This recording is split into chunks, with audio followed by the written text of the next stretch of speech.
الحمد لله نحمده ونستعينه ونستغفره ونعوذ بالله من شرور أنفسنا ومن سيئات أعمالنا من يهده الله فلا مضل له ومن يضلله فلا هادي له أشهد أن لا إله إلا الله وحده لا شريك له وأشهد أن محمدًا عبده ورسوله الذي أرسله بالحق بشيرا ونذيرا وداعيا إلى الله بإذنه وسراجا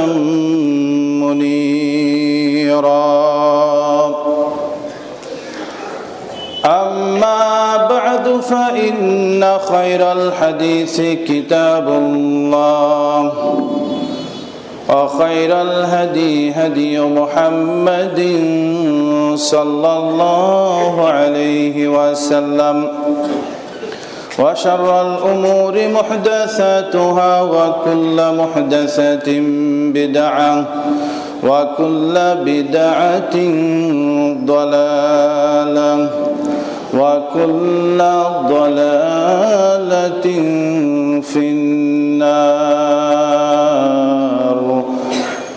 فأعوذ بالله من الشيطان الرجيم بسم الله الرحمن الرحيم يا أيها الناس اتقوا ربكم الذي خلقكم من نفس واحدة وخلق منها زوجها وبث منهما رجالا كثيرا ونساء واتقوا الله الذي تساءلون به والأرحام إن الله كان عليكم رقيبا يا أيها الذين آمنوا اتقوا الله حق تقاته ولا تموتن إلا وأنتم مسلمون يا أيها الذين آمنوا اتقوا الله وقولوا قولا سديدا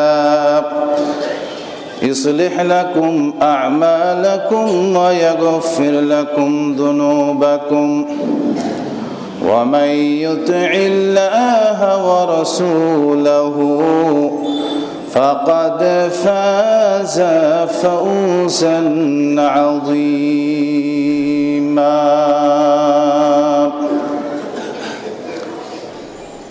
وقال تعالى أعوذ بالله من الشيطان الرجيم إن الله لا يغفر أن يشرك به ويغفر ما دون ذلك لمن يشاء وقال تعالى إنه من يشرك بالله فقد حرم الله عليه الجنة ومأواه النار وما للظالمين من الأنصار عن أبي بكر عن أبيه فقال عند جلوسا عند رسول الله صلى الله عليه وسلم ألا أنبئكم بأكبر الكبائر ثلاثة الإشراك بالله وعقوق الوالدين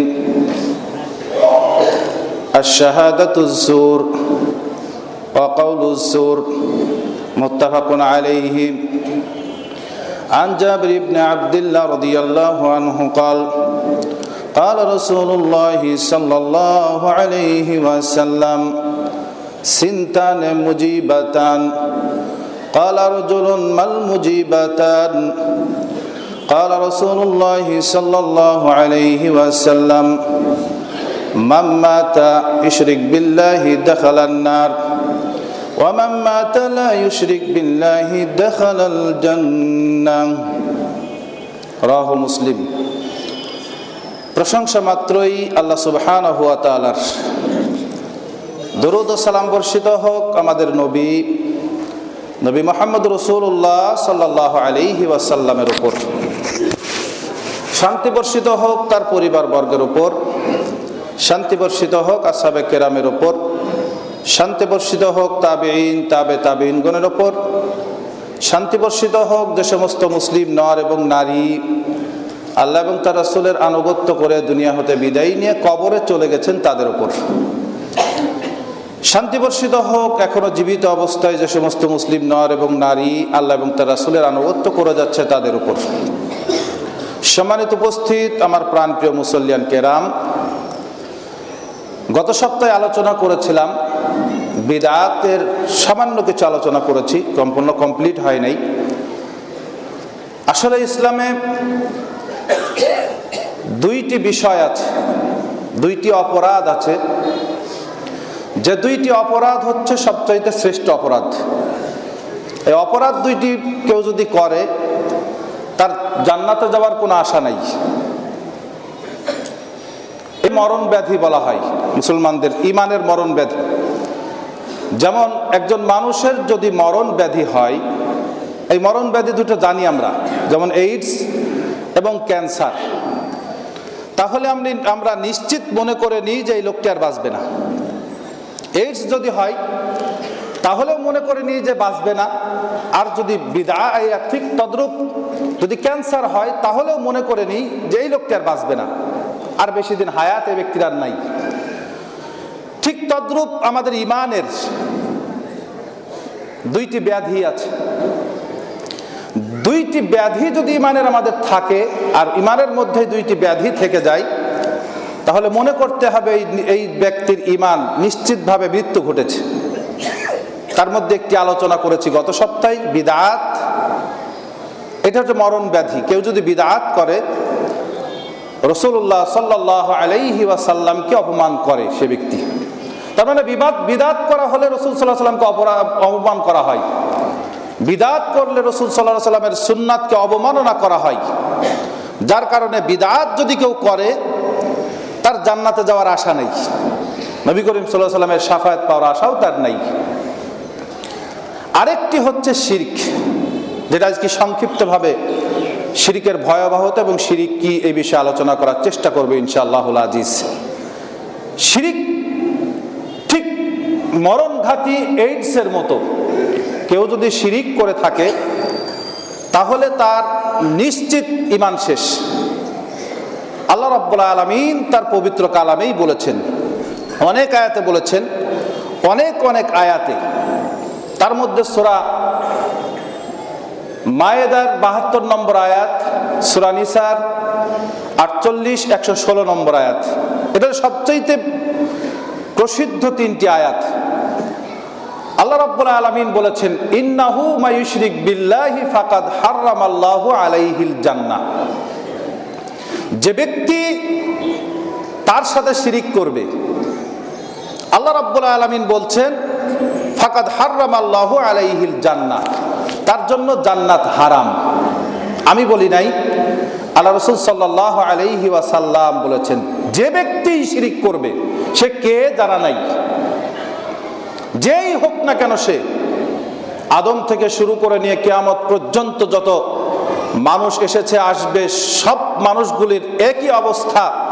এদের মধ্যে থেকে কেউ যদি শিরিক করে তাহলে তার জন্য জান্নাত হারাম। আল্লাহ রাব্বুল আলামিন এই পর্যন্তই বলে শেষ করলেন না, ওয়া মাওয়াহুন নার, তার ঠিকানা হবে জাহান্নাম। আল্লাহ রাব্বুল আলামিন তার বাসস্থান করে দিবেন জাহান্নাম। তারপরেই শেষ করেন নাই, তারপরে তিনি বলছেন, ওয়া মাওয়াহুন নার ওয়া মা লিয-যালিমিনা মিন আনসার। আর কিয়ামতের ময়দানে কঠিন মুসিবতের সময় তার কোনো সাহায্যকারী থাকবে না। এই সমস্ত জালেমের জন্য পৃথিবীর বুকে সবচেয়ে বড় জালেম হচ্ছে, অত্যাচার হচ্ছে আল্লাহর সাথে শিরিক করা। আল্লাহ সুবহানাহু ওয়া তাআলা তিনি আমাকে সৃষ্টি করলেন, তিনি আমাকে রিজিক দিলেন। আল্লাহ রাব্বুল আলামিন বলছেন যে কুতিলাল ইনসানু মা আকফারা মিন আইয়ি শাইইন খলাকা মিন নুতফাতিন খলাকা। আল্লাহ রাব্বুল আলামিন বলছেন ধ্বংসপ্রাপ্ত হয়েছে ওই সমস্ত মানুষ যারা আল্লাহ সুবহানাহু ওয়া তাআলা অস্বীকার করেছে, আল্লাহ সুবহানাহু ওয়া তাআলাকে অস্বীকার করেছে, তার নিয়ামতকে অস্বীকার করেছে। সে কি ভাবে নাই মিন আইয়ি শাইইন খলাকা, তাকে আল্লাহ রাব্বুল আলামিন কিভাবে সৃষ্টি করলেন? মিন নুতফাতিন খলাকা। আল্লাহ রাব্বুল আলামিন তাকে একটি নুতফা, একটি বিন্দু হতে সৃষ্টি করেছেন, যে বিন্দুর কোনো ক্ষমতা ছিল না। আল্লাহ রাব্বুল আলামিন সেখান থেকে শক্তি দিলেন, সেখান থেকে ক্ষমতা দিলেন। আল্লাহ রাব্বুল আলামিন বলছেন ফাআমাতাহু ফাআকবারা। আল্লাহ রাব্বুল আলামিন ক্ষমতা দিলেন, পৃথিবীতে বিচরণ করার শক্তি দিলেন। আবার যখন শেষ সময় হলো ফাআমাতাহু ফাআকবারা, আল্লাহ রাব্বুল আলামিন তাকে মৃত্যু ঘটিয়েছেন এবং তাকে কবর পর্যন্ত পৌঁছিয়ে দিয়েছেন। এইটাকে যে অস্বীকার করবে সে ব্যক্তি ধ্বংস নিশ্চিত। ঠিক শিরিক হচ্ছে এই ধরনের একটি অপরাধ। আল্লাহ রাব্বুল আলামিন বলছেন ওই সমস্ত জালেমদের জন্য কোনো সাহায্যকারী কিয়ামতের ময়দানে থাকবে না।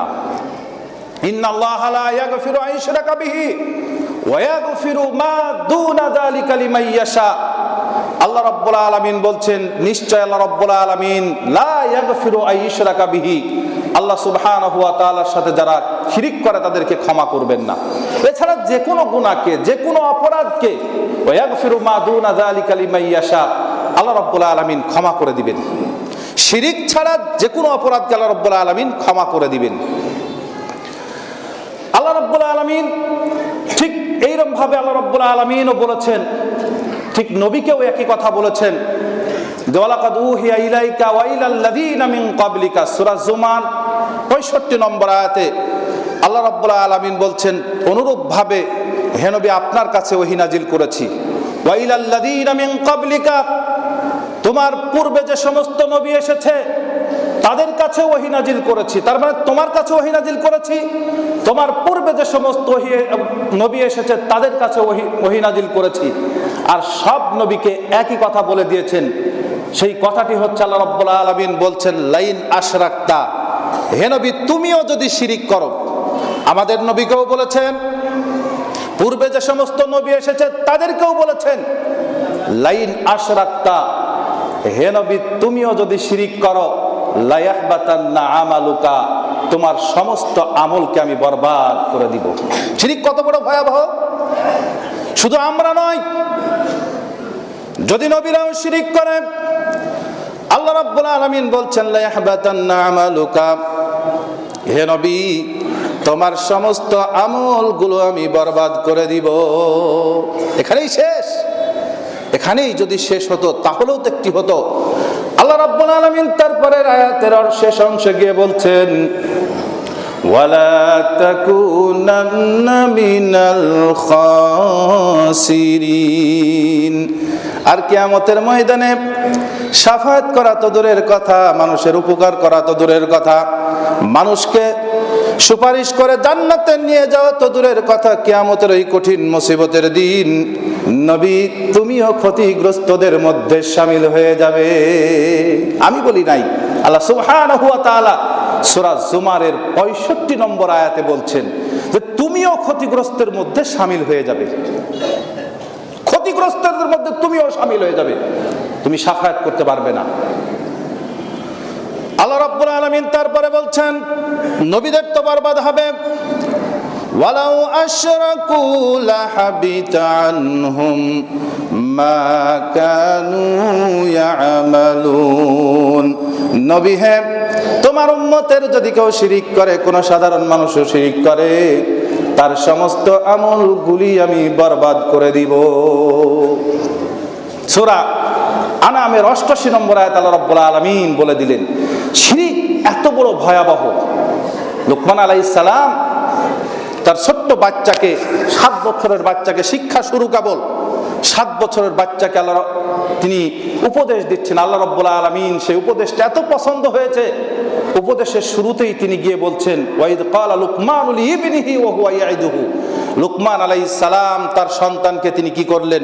ওয়াজ নসিহত করলেন। ওয়া হুয়া ইয়াইদুহু, তিনি ওয়াজ করলেন, উপদেশ দিলেন তার সন্তানকে, ছোট বাচ্চাকে, শিক্ষার শুরু। আর তিনি কি বলছেন শিক্ষার শুরুতে গিয়ে? ইয়া বুনাইয়া, হে আমার সন্তান, হে আমার কলিজার টুকরা, হে আমার সন্তান, আমার কলিজার টুকরা, শুনে নাও, তুমি শুনে নাও, তুমি কখনো আল্লাহ রাব্বুল আলামিনের সাথে শিরিক করবে না। ইন্নাশ শিরকা লাযুলমুন আযীম। কখনোই কোন অবস্থায় আল্লাহ সুবহানাহু ওয়া তাআলার সাথে তুমি শিরিক করবে না। আর শিরিক হচ্ছে কি? লাযুলমুন আযীম, সবচেয়ে বড় অনাচার, অত্যাচার, সবচেয়ে বড় জুলুম হচ্ছে শিরিক। তোমরা কখনোই শিরিক করবে না। মুসলিম জাতির অধঃপতনের যদি কারণ খুঁজে বের করেন, মুসলিম জাতির মূল অধঃপতন ঘটেছে 5টি কারণে।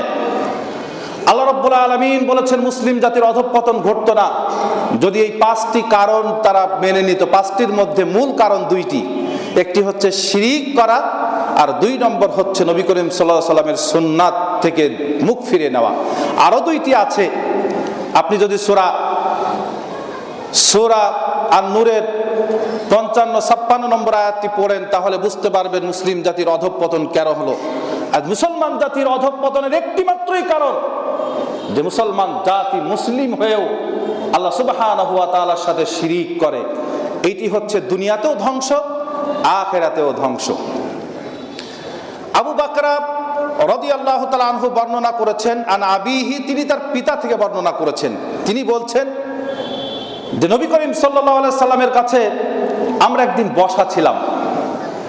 তিনি বললেন আলা উনাব্বিউকুম বিআকবারিল কাবাইরি সালাসা, আমি কি তোমাদেরকে 3টি বড় পাপ, সবচেয়ে বড় পাপ, 3টি বড় পাপের কথা তোমাদেরকে আমি বলে দিব না, খবর দিয়ে দিব না? সবচাইতে পৃথিবীর বড় পাপ, বড় পাপের চাইতেও বড় পাপ, বড় অপরাধের চাইতেও বড় অপরাধ, এই অপরাধগুলো কি আমি কি তোমাদেরকে বলে দিব না? বলেই নবী করিম সাল্লাল্লাহু আলাইহি সাল্লাম বলছেন সেটার নাম্বার 1 হচ্ছে আল ইশরাক বিল্লাহ, আল্লাহর সাথে শিরিক করা। 2 হুকুকুল ওয়ালিদাইন, পিতা মাতার অবাধ্য হওয়া। 3 শাহাদাতুজ জুর, মিথ্যা সাক্ষী দেওয়া।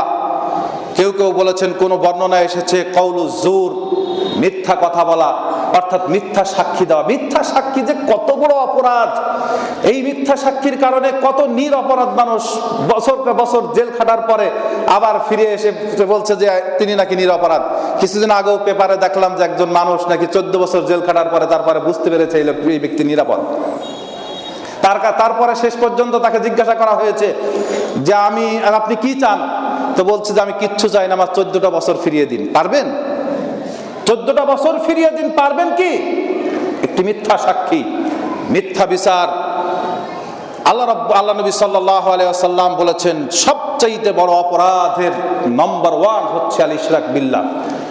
নবী করিম সাল্লাল্লাহু আলাইহি ওয়াসাল্লাম বলছেন ইজতানিবুস সাবআল মুবিকাত, 7টি ধ্বংসাত্মক পাপ থেকে তোমরা দূরে থাকো।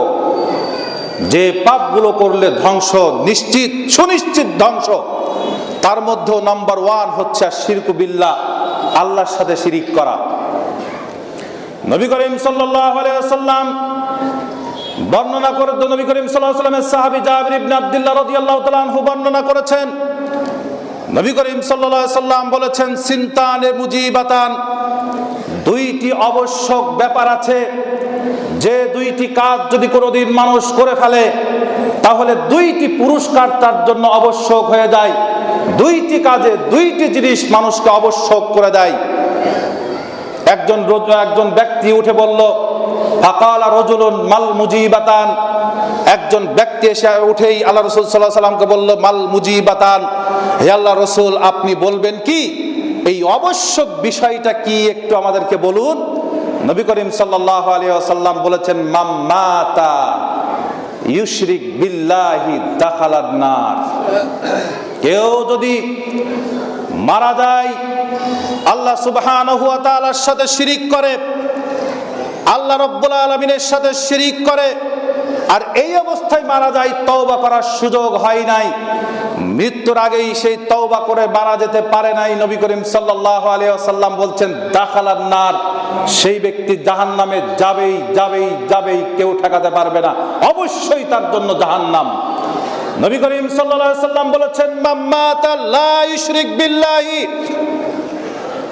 কোন ব্যক্তি মারা গেছে, মারা যাওয়ার জীবনে কোনোদিন শিরিক করে নাই, অন্যান্য অপরাধও করে ফেলেছে কিন্তু শিরিক করে নাই, নবী করিম সাল্লাল্লাহু আলাইহি ওয়াসাল্লাম বলছেন দাখালাল জান্নাহ, সেই ব্যক্তি জান্নাতে প্রবেশ করবে। শিরিক করলেই জাহান্নাম, শিরিক না করলেই তার জন্য জান্নাত নিশ্চিত। নবী করিম সাল্লাল্লাহু আলাইহি ওয়াসাল্লাম বর্ণনা করেছেন হাদিসে কুদসি, আল্লাহ রাব্বুল আলামিন বলেন, আমার বান্দা যদি কিয়ামতের ময়দানে দুনিয়া সমপরিমাণ পাপ নিয়ে এসে উপস্থিত হয় কিয়ামতের ময়দানে, আমি আল্লাহ সুবহানাহু ওয়া তাআলা তার চাইতে বেশি ক্ষমা নিয়ে তার কাছে উপস্থিত হয়ে তাকে ক্ষমা করে দিব। কোনদিন ভেবেছেন তাহলে শিরিকটা কি? এত বড় অপরাধ শিরিক। মুআয ইবনে জাবাল রাদিয়াল্লাহু তাআলা আনহু, আপনি যদি হাদিস খোঁজেন মুসনাদে আহমদের হাদিস, হাদিসটি সহিহ, আর মেশকাতের হাদিস নম্বর হচ্ছে 62 নম্বর হাদিস, আর আগের হাদিসটা বর্ণনা করেছি 51, তার আগের হাদিসটা 50, মেশকাতের হাদিস। এই হাদিসটি বর্ণনা করেছেন মুআয ইবনে জাবাল রাদিয়াল্লাহু তাআলা আনহু, তিনি বলছেন, আউসানি রাসূলুল্লাহ সাল্লাল্লাহু আলাইহি ওয়াসাল্লাম বিআশারিন, নবী করিম সাল্লাল্লাহু আলাইহি ওয়াসাল্লাম 10টি উপদেশ দিয়েছেন আমাকে। 10টির মধ্যে প্রথম উপদেশ যেটা দিয়েছেন, ইয়া মুআজ লা তুশরিক বিল্লাহি শাইআ, হে মুআজ তুমি আল্লাহ সুবহানাহু ওয়া তাআলার সাথে কখনো শিরিক করবে না। এখানেই শেষ করলেন না প্রথম উপদেশ। মুআজ বলছে, আল্লাহ রাসূল সাল্লাল্লাহু আলাইহি ওয়াসাল্লাম তারপরে বললেন, ওয়াইন কুতিলতা, মুআজ তোমাকে যদি হত্যা করা হয়, এরকম প্রস্তাব দেওয়া হয়, হে মুআজ তোমার সামনে দুইটি অপশন, হয় তুমি আল্লাহর সাথে শিরিক করো, না হলে তোমাকে হত্যা করা হবে। হে মুআজ, তাও তুমি কখনোই আল্লাহর সাথে শিরিক করবে না। তোমার সামনে দুইটি অপশন, হয় শিরিক করো, না হলে তোমাকে হত্যা করা হবে, তাও তুমি শিরিক করো না। ওয়াইন হুররিকতা, যদিও তোমাকে জ্বালিয়ে দেওয়া হয়, আগুনের কুণ্ডলী নির্মাণ করা হয়েছে, এখনই তুমি শিরিক করো, না হলে তোমাকে আগুনে ফেলা হবে, তাও তুমি কখনো শিরিক করো না। সম্মানিত উপস্থিত আমার প্রাণপ্রিয় মুসল্লিয়ান কেরাম, আমি বলেছিলাম গত সপ্তাহে যে আমি ইমাম হিসাবে শুধু আপনাদেরকে বলি, মাত্র ইমাম হিসাবে, কেননা আপনারা আমাকে দায়িত্ব দিয়েছেন সঠিক রাস্তাটা দেখিয়ে দেওয়ার, কেন আমি হলাম জামিনদার। সে হাদিস গত সপ্তাহে শুনিয়েছি। জামিনদার হিসাবে আমি বলতে চাই যে শিরিক একটি বড় অপরাধ, যদি জ্বালিয়ে দেওয়া হয় তবুও শিরিক করবেন না। আর অথচ আমরা মুসলমানরা কি অবস্থা, সামান্য একটি স্বার্থর কারণে, সামান্য কিছুর জন্য, সামান্য টাকার জন্য, সামান্য বন্ধুত্বের জন্য, সামান্য সিটের জন্য, সামান্য আমরা কি আজ আমাদের পজিশনকে বজায় রাখার জন্য অহরহ আল্লাহর সাথে শিরিক করছি। সম্মানিত উপস্থিত আমার প্রাণপ্রিয় মুসল্লিয়ান কেরাম, এই শিরিক থেকে বিরত থাকতে হবে। শিরিকটা কি? শিরিকের যদি আমি ইংরেজি বলি তাহলে সবচেয়ে ভালো বুঝবেন আপনারা। শিরিক শব্দের অর্থ হলো পার্টনার। দুইজনে পার্টনারে যেমন ব্যবসা করে, এই পার্টনার। তাহলে আল্লাহর সাথে শিরিক কাকে বলা হয়? যে কাজগুলো আল্লাহ সুবহানাহু ওয়া তাআলা করেন, বান্দার ক্ষমতা নাই, সেই কাজগুলো যদি আল্লাহ সুবহানাহু ওয়া তাআলার হাতে উঠিয়ে দেওয়া হয় সেটাই শিরিক। সহজ, যেমন সন্তান দিতে পারে আল্লাহ, রোগ মুক্তি দিতে পারে আল্লাহ, যেমন আমার ভালো মন্দের মালিক আল্লাহ, আমি বিপদে পড়েছি বিপদ থেকে উদ্ধার করবে আল্লাহ, এই সবগুলো মালিক হচ্ছে আল্লাহ। আর আমি সন্তান গিয়ে যাচ্ছি পীরের কাছে, বিপদে পড়েছি চাচ্ছি পীরের কাছে, আমি এখন কিছু একটা চাচ্ছি পীরের কাছে। অথচ আল্লাহ রাব্বুল আলামিন বলছেন আম্মাই ইউজিবুল মুস্তাররা ইযা দাআহু ওয়া ইয়াকশিফুস সু। হে মানুষ শুনে রাখো, যখন মানুষ বিপদে পড়ে, কে বিপদ থেকে উদ্ধার করে যখন তোমরা ডাকো বিপদের জন্য, আল্লাহ সুবহানাহু ওয়া তাআলা বলছেন সেই বিপদ থেকে উদ্ধার করেন আল্লাহ সুবহানাহু ওয়া তাআলা। আর আমরা গিয়ে চাই আরেকজনের কাছে, এটা হচ্ছে শিরিক। এত কিছু বলার একটি মূল কারণ আছে। বল্লা এলাকাটি হচ্ছে তাওহীদের একটি দুর্গ, যেখানে শিরিক কখনো ঢুকতে পারে নাই। শিরিক ঢুকাতো দূরের কথা, আঙ্গুলও ঢুকাতে পারে নাই শিরিকের। গত বছর কুমিরপাড় অর্থাৎ মধ্যপাড়া একটি মাজার তৈরি করেছে, কি পিয়ন আমি নাম জানি না, এই পিয়নের মাজার তৈরি করে সিজদা করার চেষ্টা করছিল। আমাদের স্থানীয় সরকার তথা আমাদের চেয়ারম্যান সাহেব সহ আমরা গিয়ে সেটা বলেছি, বল্লার মতো জায়গায় এটা চলবে না। আমি আবারও বলতে চাই, আগামী বছর অর্থাৎ 2099 সালের 2 তারিখ অর্থাৎ জানুয়ারির 2 তারিখে তারা আবার তারিখ ঘোষণা করেছে, সেটা নাকি আবার করবে। বলছিলাম এইটার মদতদাতা আমার এখানে মুসল্লিদের মধ্যেই আছে, যেখানে যারা আছেন তাদেরকেই বলছি, যারা এখানে আছেন উপস্থিত তারা মদত দিচ্ছেন, বলছে করে নিব। এবারও আমরা ওখানেই কবর তৈরি করে সিজদা করে চিন্নি তৈরি করে আমরা করব, কে ঠেকাবে। আমি বলছি আপনার জোর আছে কতদিন? জোর আছে কতদিন? এই কালিহাতির ইতিহাস কিন্তু অনেক, কালিহাতির ইতিহাস অনেক লম্বা ইতিহাস। স্বাধীনের পর থেকে অনেক বড় বড় মানুষ শাসন করেছে, তারা আছে, সব বিদায় নিয়েছে। আমি বিদায় নেব, আপনিও বিদায় নেবেন, আপনাকেও মরতে হবে। কিন্তু শিরিক এর একটি স্থাপন গড়ে মারা গেলে আপনার কি হবে কোনোদিন খেয়াল করেছেন? আপনি যে বলছেন করে নিব, ঠেকাই যেন, এটা আপনি কি করে ঠেকাবেন? আপনি তো মরে যাবেন, আপনি থাকবেন না, আমিও থাকবো না, যারা বাধা দিচ্ছে সেও থাকবে না, যারা তৈরি করছে তারাও থাকবে না। কিন্তু এখানে একটি শিরিকের স্থাপন করলে এইটা জীবনে কোনোদিন উৎখাত হবে না। আপনার কি হবে? নিজে শিরিক করেছেন, তওবা করেছেন, মাফ হয়েছে, কিন্তু আপনি শিরিকের পন্থা যে তৈরি করেছেন, এই পন্থা তো কিয়ামত যতদিন এখান থেকে শিরিকের সিলসিলা বাহির হবে, আপনার খাতায় তো পাপ লিপিবদ্ধই হবে। আপনি ঠেকাবেন কিভাবে? তাও শিরিকের মতো অপরাধ। কত ক্ষমতা আছে আপনার? কত ক্ষমতা দেখাবেন? আপনি কি সারা জীবন বেঁচে থাকবেন কিয়ামত পর্যন্ত? তারপরে তো মরবেন। দেখবেন কি, যারা এই কাজটি করছেন, অনুরোধ জানাচ্ছি, আমি ইমাম হিসাবে অনুরোধ জানাচ্ছি, আপনারা দায়িত্ব দিয়েছেন তাই বলছি, 2 তারিখে যারা মদত দিয়ে এটা খানা তৈরি করে আঞ্জাম দিচ্ছেন যে এখানে শিরকি স্থাপন করবে, তাদেরকে অনুরোধ জানাচ্ছি এখনই ওখান থেকে, এই মসজিদ থেকে বের হওয়ার আগেই তওবা করে নিজের অবস্থানকে পরিবর্তন করুন। অনুরোধ আপনাদের, না হলে আল্লাহ সুবহানাহু ওয়া তাআলা আমাকে আপনাকে কাউকে ছেড়ে দিবে না। বল্লার মাটি আগেও তাওহীদের দুর্গ ছিল, এখনো আছে, কিয়ামত পর্যন্ত আল্লাহ সুবহানাহু ওয়া তাআলা বল্লার মাটিকে তাওহীদের দুর্গ হিসাবে কবুল করে নিন। সম্মানিত উপস্থিতি, আবার অনুরোধ জানাচ্ছি আমার মুসল্লিদের মধ্যে যারা এইটাকে মদদ দেওয়ার চেষ্টা করছেন তাদেরকে আবারও বলছি, এখানে গিয়ে মদদ দিয়ে একটি শিরকি স্থাপনা মাজার তৈরি করার ষড়যন্ত্র থেকে এখনই বেরিয়ে আসুন। মসজিদ থেকে বের হওয়ার আগেই আপনি ওখান থেকে বেরিয়ে আসুন। মরলে তো জাহান্নাম আছেই, আর দুনিয়ার বুকেই 7টি ধ্বংসাত্মক পাপের মধ্যে একটি, মুসলিম জাতির ধ্বংসের মূল কারণ এইটি। মুসলিম জাতিকে ধ্বংসের মুখোমুখি ঠেলে দিবেন না, সাথে সাথে এই জাতিকে জাহান্নামের মুখেও ঠেলে দেওয়ার চেষ্টা করবেন না। অনুরোধ জানাচ্ছে হাত জোড় করে, যদি না ফেরেন তাহলে আমার এমপি সাহেব এখানে আছেন, সাথে সাথে চেয়ারম্যান সাহেব আছেন। আপনাদেরকে অনুরোধ জানাচ্ছি, আপনারা এই বল্লার মাটিতে এইরকম একটি শিরকি জায়গা স্থাপন করার চেষ্টা ব্যর্থ করে দিবেন। আশা রাখি আপনারা এটাকে নস্যাৎ করে দেওয়ার চেষ্টা করবেন, অনুরোধ জানাই। এই বলে আজকের খুতবা এখানেই টানছি। আশা করি আল্লাহ যদি তৌফিক দান করে আগামী সপ্তাহগুলো অন্যান্য বিষয় নিয়ে আলোচনা করবে। আরেকটি বিষয় বলতে ভুলে গেছি, 31st নাইট আগামী 2-3 দিন পরেই শুরু হবে।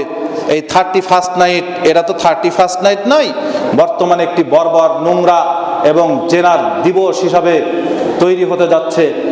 এইখানে কোনো মুসলিম সন্তান এই 31st নাইট পালন করতে পারে না। এটা বিজাতীয় নীতি।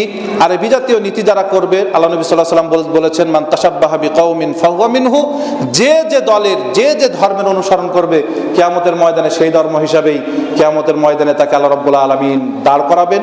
আল্লাহ সুবহানাহু ওয়া তাআলা আমাকে, আপনাকে সবাইকে এই ধরনের অপরাধ থেকে বেঁচে থাকার তৌফিক দান করুক। সুবহানাকাল্লাহুম্মা বিহামদিকা আশহাদু আল্লা ইলাহা ইল্লা আনতা আস্তাগফিরুকা ওয়া আতুবু ইলাইক। আলহামদুলিল্লাহ হামদান কাসীরান তাইয়্যিবান মুবারাকান ফী কামা ইউহিব্বু রাব্বুনা ওয়া ইয়ারদা। আশহাদু আল্লা ইলাহা ইল্লাল্লাহ ওয়া আশহাদু আন্না মুহাম্মাদান